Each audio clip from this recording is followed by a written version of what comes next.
Previously on Rings of Power, Season 1. The sea is always right! Give me the meat, and give it to me raw. Durin, I came quickly enough to saturate every last elf. Pew, pew, pew, pew, pew. They're headed for the tavern.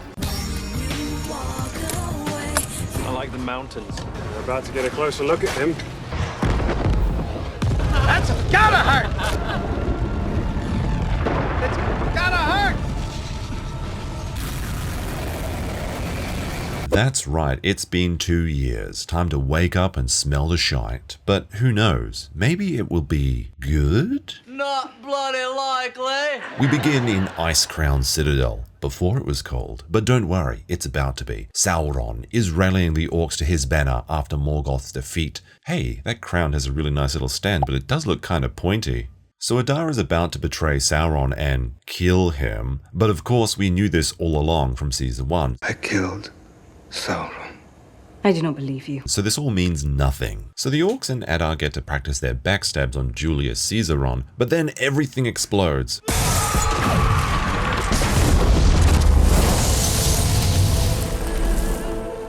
But everyone in the room is fine since Adar is still clearly alive in this show, and the episode has successfully wasted 11 minutes of my time on a backstory that nobody asked for and doesn't serve the story in any way since we knew all this from the previous season. You remember me? No. And we get our first piece of trailer bait. Now, I'll admit when I first saw this, I was kind of interested in what it could be, perhaps a shadow of Shelob's evil or something. So imagine my surprise when it turns out that Sauron was literally a piece of shit that gets run over by a drunken peasant. Oh, look at that. Even when he was a wee blob, he still had a thing for mice girls. But unlike Galadriel, this one isn't cheesed to meet him. Any possible neat Venom-style scenes are immediately dispelled because he's a dude again already. He literally just got better. It takes us to the point in Season 1 where the hungry caterpillar attacked their boat. Yoink! And Incel Ron meets Galadriel, which we know already happened. And now we have wasted 22 minutes and the story hasn't even progressed. Grim reminder.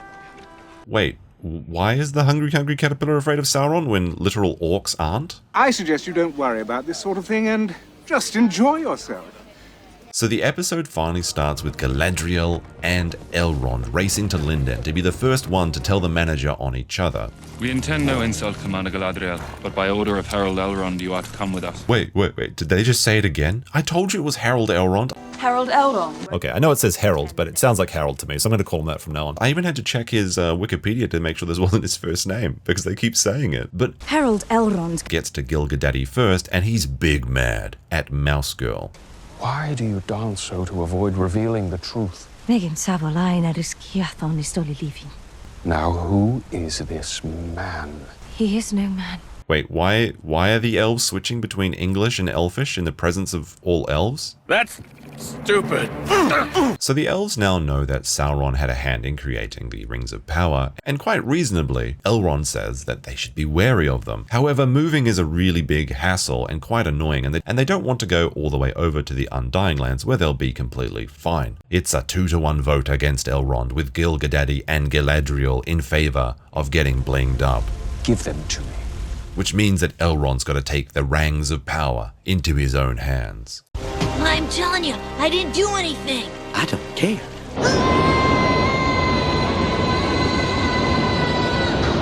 My glasses.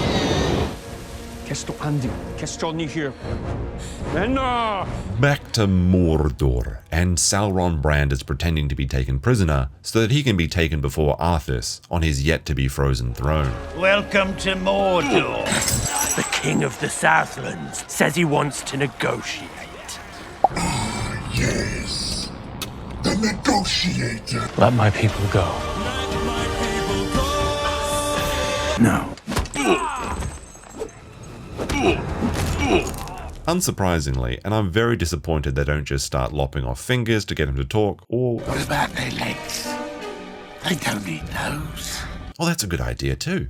They should just take his legs. Jump cut to Legally Not Gandalf and... Wait, What the fuck is this random piece of loot just floating in the air waiting for him? It's like a video game or something. So that's how he gets his stuff? That's boring. Look, it's Girl Frodo, the child bride that he stole from the soulless Harfoots. You know, because they've got no shoes. Soulless. Yeah, that's right. We're reusing jokes from season 1. I got them in bulk. Moving on. Oh, and apparently he can just make stuff vibrate with his hands now. No wonder Girl Frodo abandoned her village for him. Oh, and they defile another part of my childhood memories by ripping this off from The Lion King. You did it! We'll eat for days. Don't be so glum. I asked you to conjure up some food, and you did. Oh well, Hakuna Matata. Slimy, yet satisfying. Well, look at that. It's time for me to say one nice thing about this episode. And the Wargs look better this season, much better than Ugly Sonic from season 1. You want me to go fast? That's Sonic's thing. Ugly Sonic goes slow, baby. If the Lord Father releases me, I'm going to kill you. Wait, this is the torture scene? Aren't those pointy spiky things they were using to poke people's tummies with? Why doesn't he have some holes or at least some strawberry jam coming out of him? He looks completely fine. What's going on? So Salbrand knick-knack paddywhacks and gives a dog a bone, and now they're friends. Wait a minute. That's also from The Lion King. Stick with me, and you'll never go hungry again. Elrond, of course, survives the fall because he has plot armor from both being a main character and this being a prequel, which means he's not allowed to die. But at least he has to wait until the guards return to their positions. And look at this. They're letting girls make boats now? No wonder their race is doomed. How is it possible that none of the elves in this show look like elves, apart from Gilgadaddy, of course? It's honestly incredible that even this guy with long hair just looks like some dude. How can you mess this up? They just need to have long hair, pointy ears, and a little bit of grace. Can't have a little grace. You either have grace or you don't. But Galadriel is a smart woman, so she knows exactly where Harold Elrond will go. Elrond would seek out someone he can trust.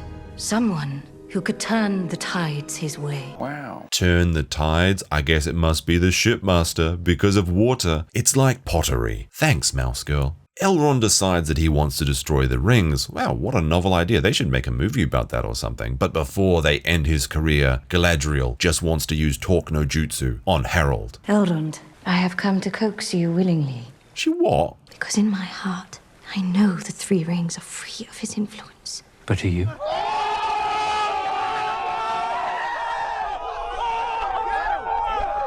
Back to Girl Frodo and Legally Not Gandalf, and they're being stalked by a dark fiend. Is it the orcs? Wargs, perhaps? The black men of Numenor? Oh wait, it's just Girl Sam. Hey, wait a minute. There's something familiar about this as well. Going to Mordor alone. Of course you are, and I'm coming with you. Yeah, it's like poetry, so if they rhyme.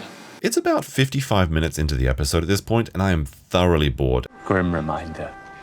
But I am humble enough to admit that I have no idea what they're actually trying to accomplish in this desert. I guess look for loot, so when I said it was like a video game, this must be the desert level from Diablo. They have a riddle quest or something to complete, but I honestly have no idea. But if you do know what they're up to, be sure to let me know down below. Ship Boatman tries to destroy the Rangs by flushing them down the ocean, which is very rude. Don't pollute, my dude. We've only got one planet. It's not like they're car batteries or something, but he can't stop thinking about those Rangs, so he doesn't. We then go back to Mordor, and Salbrand has successfully tricked Adar into letting him go. I vow to serve the Lord of Mordor to the end of my days and his. Hey, pretty sneaky, sis. I see what you did there. Hey, wait, but everyone else got branded when they pledged their loyalty. That's gotta hurt.